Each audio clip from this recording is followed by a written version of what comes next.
en el estudio de Eduardo, con Eduardo Ruiz Gili. En nuestro país, desde que yo soy niño, he escuchado a los diferentes gobernantes, sean a nivel federal, estatal o municipal, legisladores, cualquier persona que iba del presupuesto, decir, la niñez es nuestra prioridad. La niñez la tenemos que cuidar, la niñez la debemos educar, la niñez la debemos alimentar, la niñez debemos cuidar su salud. Pero las palabras son fáciles de pronunciar. Lo difícil es cumplir con sus promesas. En México tenemos niños cuyo estado de salud son millones, es pésima. En sobrepeso, van a sufrir mucho en su vida porque van a ser hipertensos, van a ser diabéticos. El sistema educativo desde siempre ha sido un sistema fallido que sigue educando para la economía del siglo XIX, no del XXI. Las probabilidades de salir de pobre de un niño son mínimas. Los estudios demuestran que de 100 niños que nacen pobres, por lo menos 50, y esto era antes de la crisis y la pandemia, por lo menos 50 iban a morir tan pobres como nacieron. El subir social y económicamente en nuestro país cada vez se ha vuelto más complicado. Así es que los políticos sigan con sus discursos de a ver cuándo. El hecho es de que parte de todo este daño que le estamos haciendo a la infancia también tiene que ver con la emergencia y la gran importancia que ha cobrado en la vida nacional la delincuencia organizada. La delincuencia organizada está captando a menores de edad y los capta por diversos motivos, y sobre esto vamos a estar hablando cuántos capta y por qué los capta con el director del Observatorio Nacional Ciudadano, Francisco Rivas, que nos acompaña esta noche también aquí desde la Ciudad de México. Pancho, ¿cómo estás? Buenas noches. Un gusto saludarlos. Buenas noches a ti y al auditorio, Eduardo. Hace unos días, hace como una semana, un poco más, ustedes difundieron un estudio que realizaron en donde hablan de cuántos niñas, niños y adolescentes están en riesgo de ser reclutados o utilizados por la delincuencia organizada. Pero antes de entrar a eso, te quiero preguntar, ¿qué es el Observatorio Nacional Ciudadano para que la gente sepa de dónde estás viniendo? Pues nosotros somos una organización de la sociedad civil, estamos cumpliendo una década. A lo largo de esta década nos hemos dedicado a investigar los delitos que nos preocupan a todos los mexicanos, desde los secuestros, los homicidios, las extorsiones, hasta luego irnos especializando en temas como robo de balas y municiones, robo de hidrocarburo. Fuimos la primera organización en publicar datos sobre robo de hidrocarburo hace 8 años. Cuando nos decían que no ocurría, ¿te acuerdas? Cuando nos decían que no ocurría, y efectivamente tuvimos muy pocos datos porque no habían. O sea, les preguntamos en ese entonces a Pemex, a la Fiscalía General de la República, a las fiscalías estatales, y nos salían unas diferencias enormes entre contabilidades porque precisamente no se tocaba el tema. Nos hemos dedicado a estudiar las desapariciones, y a partir de esos diagnósticos que hacemos, generamos propuestas de política pública. Somos una organización que no vive del presupuesto público. De hecho, no aceptamos ni un solo peso de recursos públicos, ni federales, ni estatales, ni municipales. Todo lo donamos a gobierno, y colaboramos con la Unidad de Inteligencia Financiera, en su momento con la Policía Federal, con las fiscalías estatales y policías locales. Hoy estamos un poco más limitados en nuestra capacidad de colaboración con la federación, particularmente porque, por ejemplo, llevamos ya 2 años aproximadamente tratando de donarles tanto capacitación como tecnología a la Guardia Nacional, y por más que nos dicen que sí, no hemos logrado avanzar nada. Y es un momento un poco complicado, así que estamos trabajando más con los estados y los municipios que sí tienen la disposición para trabajar. Entonces, pues somos una organización. Me imagino que más que nada con estados y municipios no gobernados por Morena, y cada día están perdiendo ustedes clientes potenciales porque los gobernantes de Morena no van a hacer nada que los haga verse que van en contra de decisiones del gobierno federal.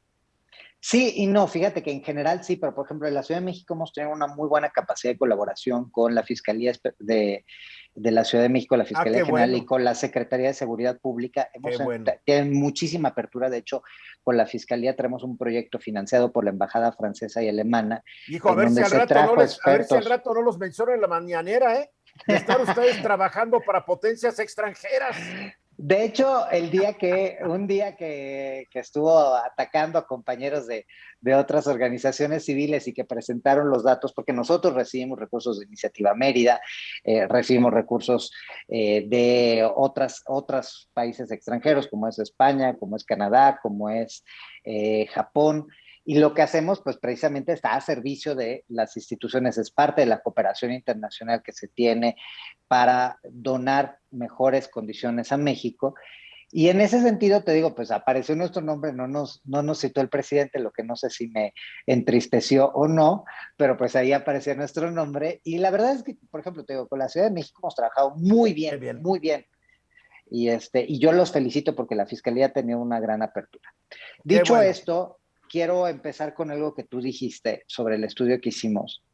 Cuando volteas a ver las condiciones de las poblaciones en situación vulnerable, no solo la niñez, las mujeres, los migrantes, la comunidad LGBT, eh, algunas personas con algún tipo de discapacidad, en México están siendo muy olvidadas. El problema es que en particular los niños, la juventud, es una población en situación vulnerable que se puede volver muy fácilmente del otro lado. Cierto. Esas víctimas hoy del abandono del Estado pueden volverse precisamente los grandes delincuentes del mañana. Y eso fue lo que tanto a la Red de Derechos por la Infancia y al Observatorio nos preocupó, y por eso echamos a dar en conjunto este estudio, donde lo que intentamos es entender cuántos niños están en una condición de peligro en México y de riesgo para sumarse a las filas de la delincuencia. Lamentablemente no hay datos. Entonces, en el observatorio tuvimos que desarrollar un modelo en donde corrimos varios elementos, como es, por ejemplo, el tema de cuántos niños van o no van a la escuela, cuántos niños trabajan en la informalidad o no, cuántos jóvenes están en una situación familiar disfuncional según datos oficiales, cuántos jóvenes en conflicto con la ley hay en esas comunidades, cuántos delitos se cometen, qué grupos delictivos participan. Entonces, con base en eso, nos arrojó algunos datos que nos dice que aproximadamente entre 145,000 y 250,000 niños están en una situación potencialmente para ser captados por la delincuencia organizada. Y no solo la delincuencia organizada, sino también las familias delictuales o las bandas, las pandillas, etcétera.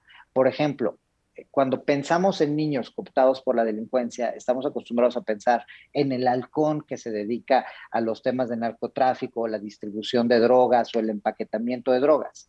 Pero, por ejemplo, ya cuando nosotros hicimos un estudio en 2014 sobre secuestro, uno de los aspectos que encontramos es que hay familias enteras que se dedican al secuestro. Es una cultura familiar. La delincuencia para algunas familias en ciertas zonas o se dedican al secuestro, o se dedican al narco. Hay familias de sicarios, como así hay familias de guachicoleros. Exactamente, Impresionante. exactamente, Tulancingo es ese es el famoso riesgo. por las familias que se dedican a traficar mujeres y niños. Sí, Terrible. efectivamente, lo estás diciendo con toda claridad. Eso es lo que no vemos con relación a los jóvenes en situación de peligro y que precisamente pueden ser reclutados forzadamente. ¿Y por qué forzadamente? Porque no se les da otra oportunidad a los jóvenes de desarrollo.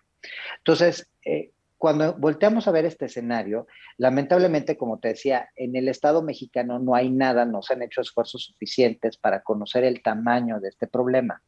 Este año se echó a andar por parte de la Secretaría de Seguridad y Protección Ciudadana un observatorio precisamente sobre el reclutamiento de niñas, niños y adolescentes. En la Ciudad de México, No a nivel nacional, nivel por federal, parte de bien, la Secretaría Federal de Seguridad. bien. Lamentablemente, hasta el momento no tenemos ninguna cifra, ningún conteo, ningún dato. Estamos esperando un informe para mediados de noviembre. Esperemos que en mediados de noviembre, o sea, cuando el observatorio se echó a andar en marzo, pues ya tengamos algo que podamos decir al respecto a este tema. Pero la verdad es que si ¿Qué tan hoy, real será este estudio? ¿Qué tanto lo tratarán de echarle agüita para que no se vea tan grave? Pues mira, yo espero que sea lo más cercano a la realidad posible. El tema es que precisamente necesitamos, y ese es uno de los hallazgos del estudio, ir más allá. O sea, como te decía, nosotros no nos dedicamos nada más a hablar del tema y del problema que tenemos relacionados con la delincuencia o con las debilidades institucionales, sino queremos dar soluciones. Claro, Y de eso entre las trata. A ver, tenemos recomendaciones... que ir a unos Ajá. mensajes, mi querido Pancho. Vamos a ir a unos mensajes y regresamos, amigo, y gracias por estar escuchándome aquí con mi invitado esta noche, Francisco Rivas, director general del Observatorio Nacional Ciudadano, una organización no gubernamental que todavía no está en la mira de ya saben quién. A ver, cuando yo veo el dato de 250,000, como ustedes lo pusieron, niños, niñas y adolescentes en riesgo de ser reclutados o utilizados por grupos delictivos, ¿por qué pueden ser reclutados? El presidente nos ha dicho que para que esto no ocurra, pues tiene becas para los niños que vayan a la escuela, tiene el plan de Jóvenes Construyendo el Futuro, donde son aprendiz de quién sabe qué, tiene esto y está repartiendo lana por todos lados, que la verdad, por más que reparta, no va a alcanzar porque somos casi 130 millones de mexicanos y la inmensa mayoría es pobre, pero estoy de acuerdo, tienes que cambiar la sociedad, tienes que cambiar el entorno, tienes que darles perspectivas a todos estos chicos. Pero yo me acuerdo hace unos años cuando Marcelo Ebrard iba a ser el jefe de gobierno de lo que era el Distrito Federal.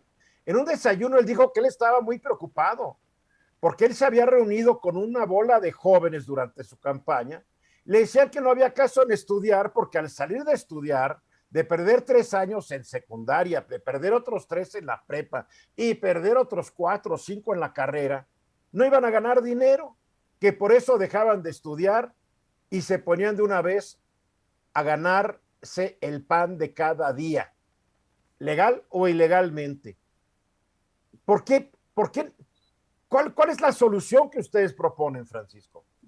Mira, antes de hablar de la solución, permíteme hacer precisamente una reflexión acerca del problema. De lo que nosotros encontramos, este estudio es un estudio que, insisto, pues se construyó sobre la poca información que tenemos disponible pública y un trabajo de campo bastante profundo y serio. Sí.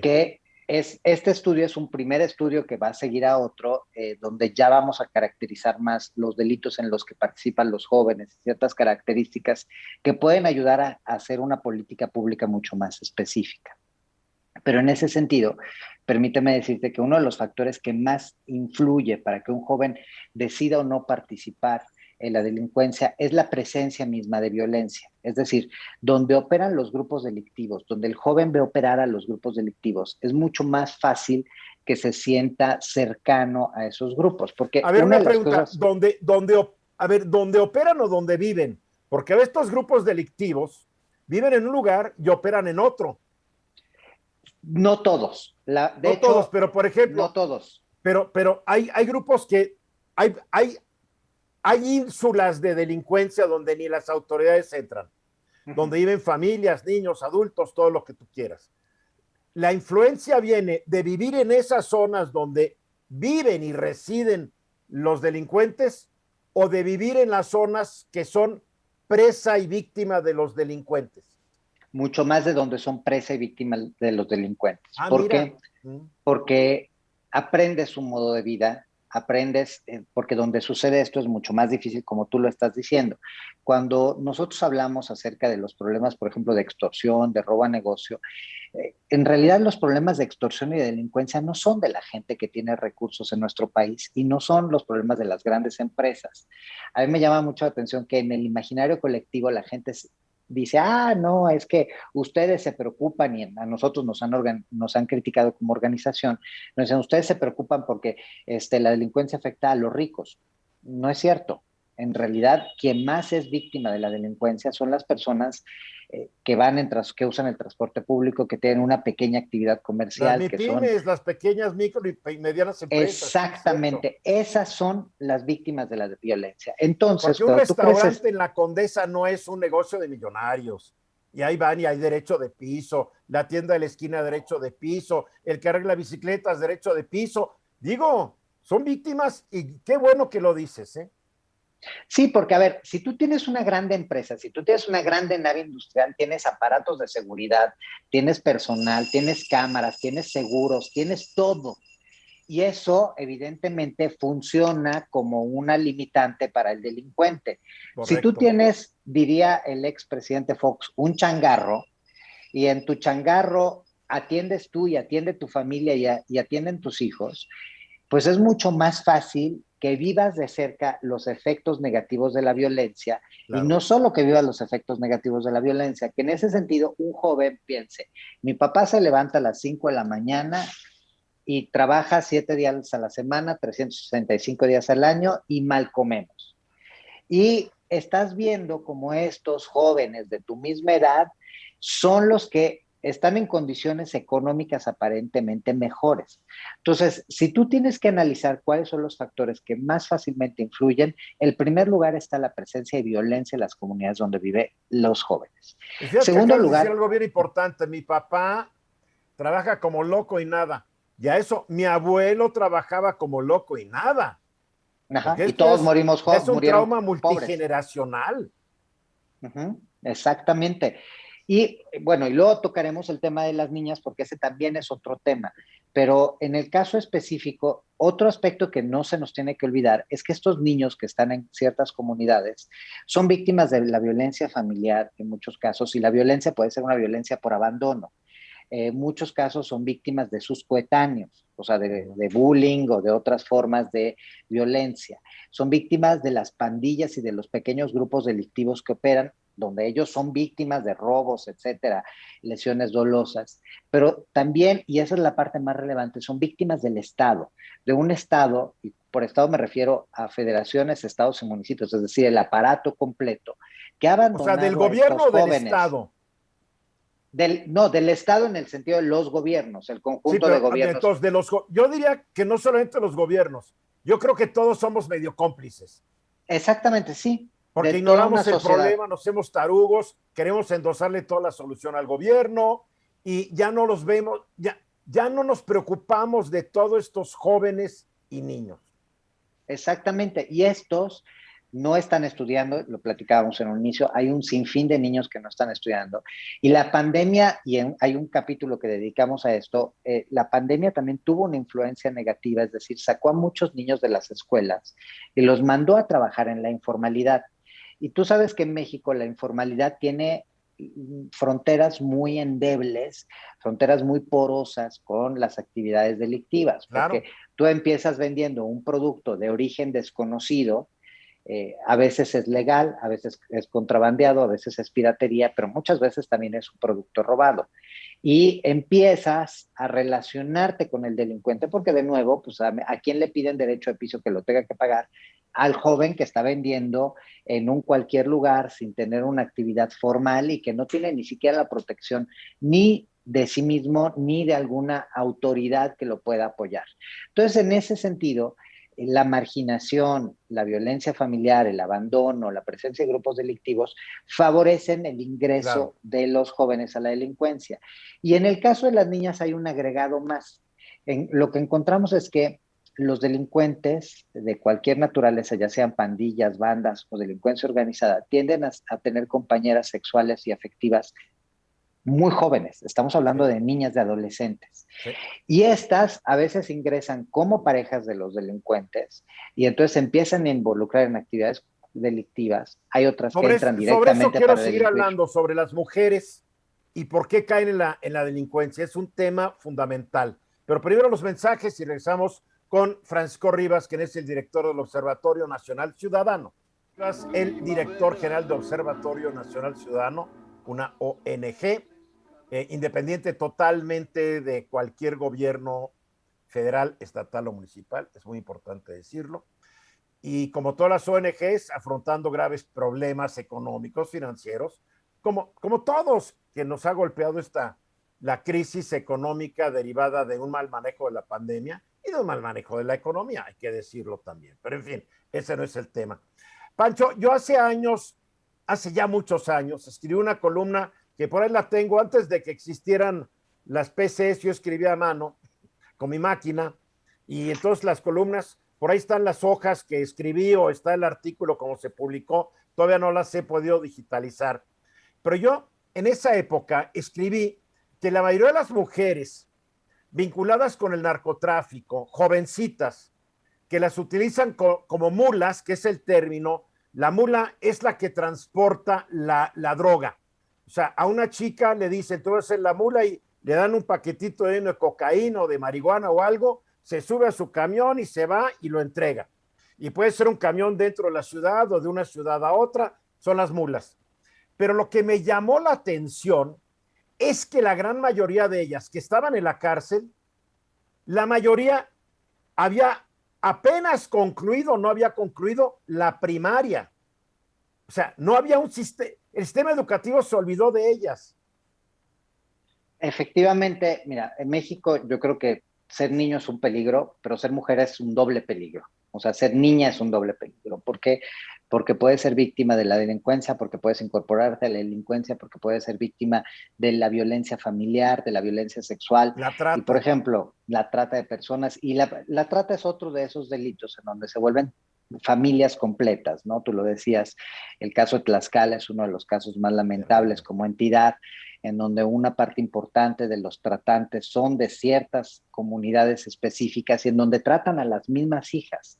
Y las hijas, después, cuando se vuelven adultas, se vuelven ellas mismas las que tienen sus propias redes de trata. Entonces, es una situación muy complicada y muy difícil de romper. Hay otro aspecto que es A ver, ¿por qué importante es que es muy señalar. difícil de romper? No tenemos gobierno, no, digo, hay gobernadores, presidentes municipales, Guardia Nacional, policías estatales, fiscalías. ¿Por qué debe ser tan difícil acabar con familias podridas, a menos de que estén bien coludidos, estén pasándole mucho dinero a quienes deberían estar persiguiendo y encarcelándolos? Creo que es uno de los temas importantes de por qué no logramos avanzar, es porque todo lo que hacemos es meramente estético. Nos vamos hacia lo último y hacia lo que se ve y no hacia lo que es profundo. Tú lo sabes muy bien. Si hablamos de obra pública, y yo por eso voy a tocar este tema, porque al final en seguridad es exactamente lo mismo. Si tú hablas de obra pública, lo que menos quiere invertir la gente es en tuberías, ¿no? Pues, o sea, toda la parte que no se ve y que es fundamental para que no tengamos pérdida de agua potable o para que tengamos salidas de agua, esas nadie les quiere invertir porque el ciudadano no ve esos trabajos. Hasta que Y se inunda entonces, todo.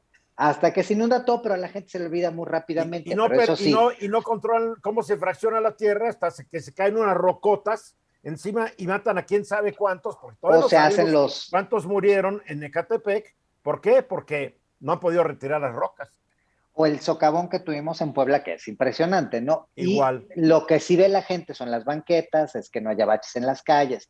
De la misma manera, Oye, ni la eso seguridad. pueden. México tiene un paisaje. México mañana, todo el país lo podríamos trasplantar a la luna. Exactamente. Ni Y para eso han fíjate, servido ya, ni para bachear. y en seguridad es exactamente lo mismo. Nos enfocamos a lo último cuando no nos vamos a lo profundo. Aquí hay un aspecto que tenemos que pensar. Las políticas sociales que deben prevenir la violencia, que deben rescatar el territorio, se tienen que acompañar de políticas de prevención del delito, que esas no tienen que ver nada más con un tema de vamos a darle dinero a los jóvenes o vamos a decirles que se porten bien, sino es específicamente conocer cómo se comportan los grupos delictivos en las zonas, por horarios, por días, y poner tu estado de fuerza de manera tal que puedas evitar que sucedan los hechos o que respondas tan rápidamente que el hecho no pase a mayores.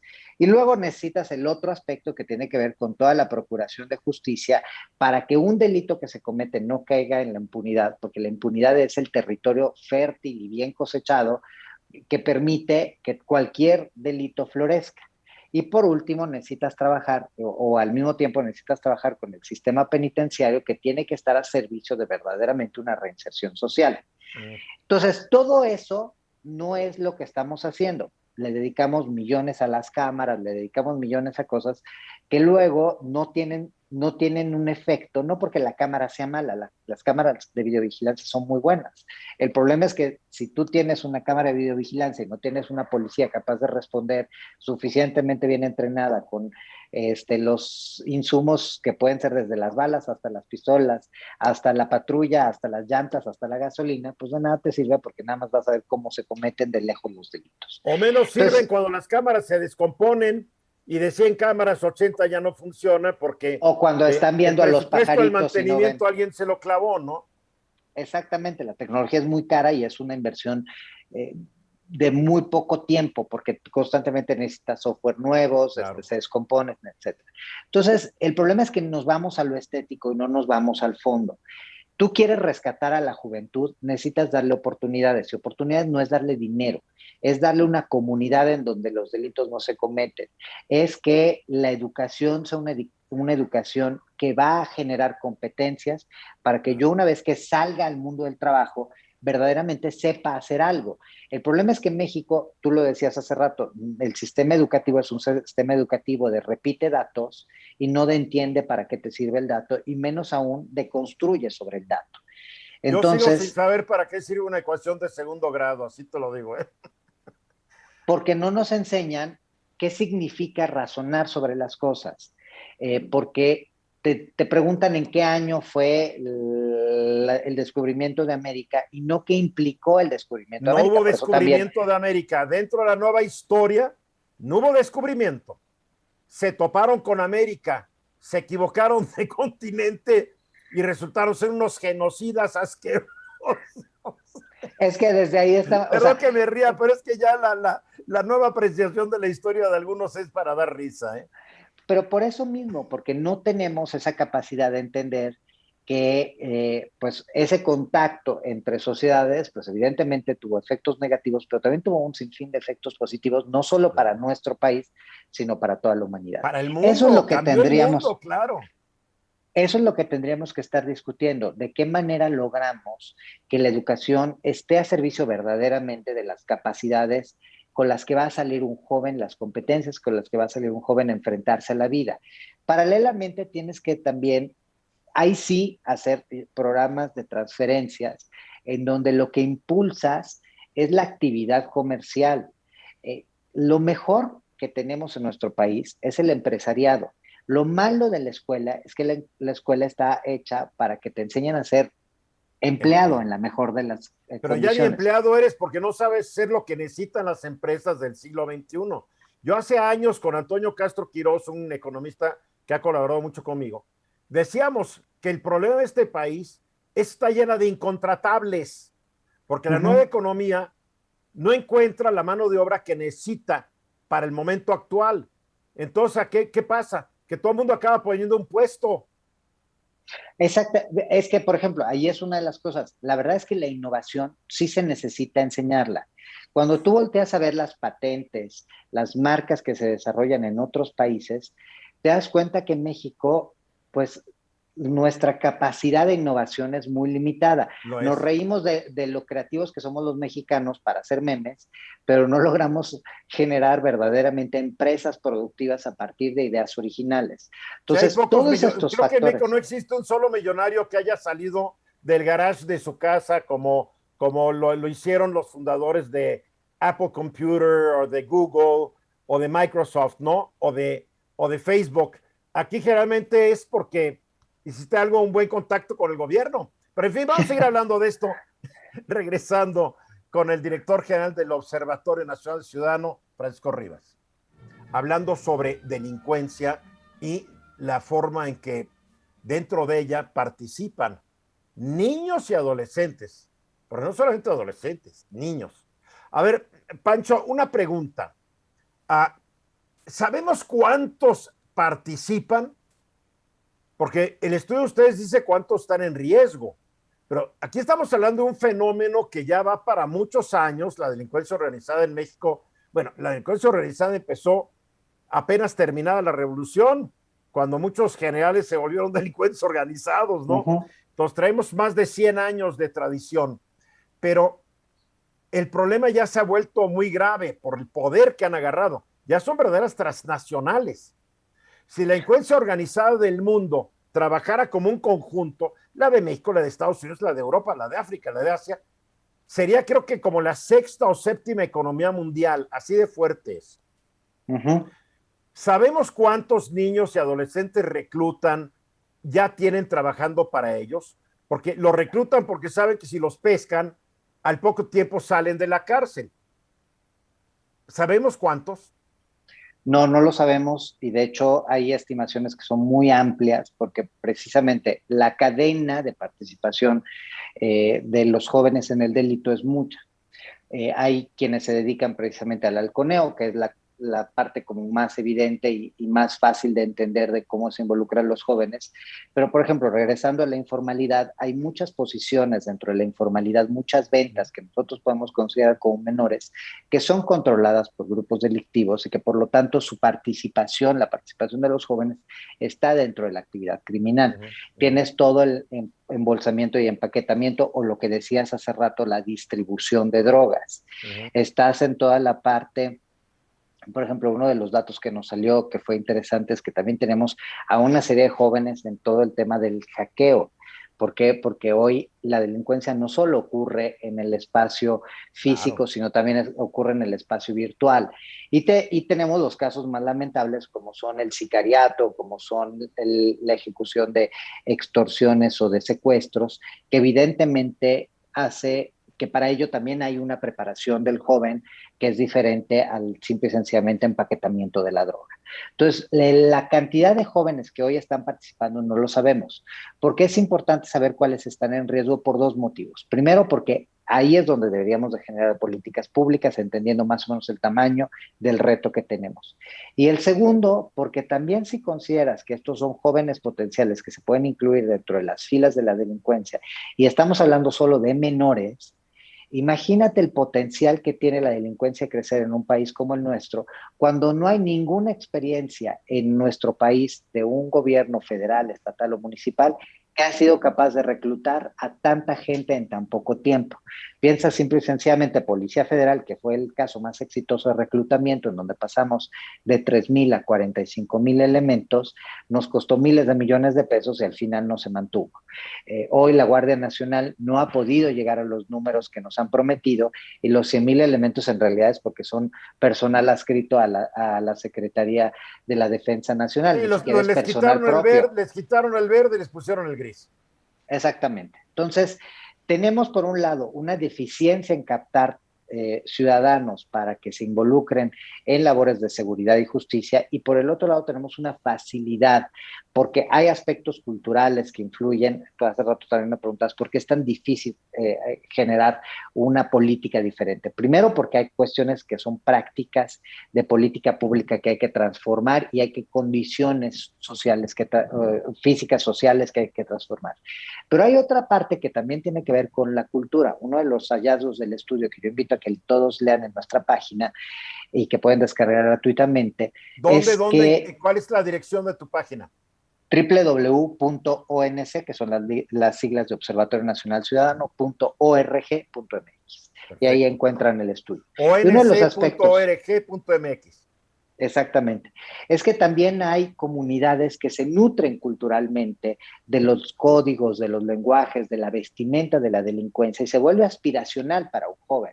Se vuelve un deseo traer la camisa de una marca que es muy vistosa, con el cinturón piteado, con el tipo de pantalón o las mujeres. Peor aún, un uniforme militar que dice CN, Cártel Jalisco Nueva Generación, ¿no? Ajá. CJNG, y están como Rambos. Está más divertido que nomás estar de cantante de norteño. Exactamente, entonces, pero el problema es que sí se vuelve un aspecto aspiracional y cultural. Claro. Entonces, por eso digo, no es nada más un tema de políticas, no puede ser un tema de políticas sociales, porque si es un tema de políticas sociales se queda muy corto, no puede ser un tema de intervención en el territorio y de transformación del territorio, porque no se sostiene si no hay la participación cultural. Tienen que estar anclados los dos aspectos. Y en ese sentido, pues una de las propuestas que nosotros hacemos a manera de atender el problema es, primero necesitamos una ley que hable sobre reclutamiento de niñas, niños y jóvenes, para que nos explique a través de la ley cuál debe ser la cadena de responsabilidad. Es una cadena que hoy no existe, para que nos diga qué tipo de información necesitamos generar desde las instituciones de gobierno. Porque, por ejemplo, una de las problemáticas para poder acceder a mayor información es que si hoy quieres saber cuántos niños han sido víctimas del delito, y hablemos de robos, no tenemos ese dato. No es lo mismo un niño de 10 años que es víctima del delito a un joven de 17 años. Y ese tipo de diferencias, tal vez por grupos de edades, sí sirven para hacer de nuevo política pública focalizada. Necesitamos también saber cuántos jóvenes participan y cuál es el nivel de participación en el delito. Tú lo dijiste con toda claridad, un joven es atractivo para la delincuencia porque las penas son menores y por lo tanto salen con más rapidez y aparte salen más capacitados en ser delincuentes de cualquier penal o cualquier reclusorio o cualquier estancia del país. Todo lo que tú estás proponiendo cuesta mucho dinero y en un país donde hay una gran austeridad, pues va a estar más difícil que se inviertan estos recursos para averiguar y llegar al fondo del problema. El problema es que si no lo hacemos, pues este sexenio ya a estas alturas es el más violento de la historia y lo que va a acabar sucediendo es que vamos a tener todavía un incremento de la violencia importante en nuestro país en un contexto donde se perdieron muchos trabajos, en donde los niños no están estudiando y en donde las opciones para salir de la pobreza, que fue con lo que iniciamos, son muy pocas. Y cuando por el otro lado no hay un Estado capaz de frenar ningún tipo de ejercicio. Nos sirve más atender a la juventud de este país que una refinería destinada al fracaso construida sobre un manglar, que un tren de dudosa calidad que está destruyendo nuestras forestas o de un aeropuerto que parece central camionera. Pues eso es mucho más importante. O sea, el atender a la juventud es mucho más importante y tendrá efectos mucho más benéficos para el futuro de nuestro país que obras que ya están destinadas desde hoy al fracaso. Es que en algo no ha cambiado este gobierno. Está cambiando muchas cosas, hay que decirlo, pero algo no ha cambiado. Vamos a dejar el problema al que venga. Y el problema va a ser cada vez más grande. Si tú piensas que cuando termine el sexenio de Fox, la delincuencia era una. Cuando termine el sexenio de Calderón, la delincuencia ya estaba en otro nivel. Cuando termine el sexenio de Peña, estaba en otro nivel. Si seguimos así, esto es imparable y la verdad yo no sé cómo le van a hacer los futuros gobiernos para frenar un problema en donde si cuando el peor momento de violencia de Calderón teníamos 7 estados en condición crítica y el peor momento de violencia de Peña tuvimos alrededor de 18 estados en situación crítica, hoy tenemos apenas 3 estados en situación no tan crítica. Terrible. Francisco, nos tenemos que ir. Muchas gracias por platicar esta noche con todo el público de mi estudio. Te lo agradezco mucho. Como siempre, encantado y en el Observatorio estamos también a sus órdenes. Muchas gracias. Francisco Rivas, director general del Observatorio Nacional Ciudadano. Su página www.onc.org.mx. Ahí está todo y más de lo que hablamos esta noche. Muchas gracias por haber estado conmigo. Soy Eduardo Ruiz Gili. Sábado que entra los espero en mi estudio y el lunes en el programa. Esta fue una producción de Grupo Fórmula. Encuentra más contenido como este en radioformula.mx.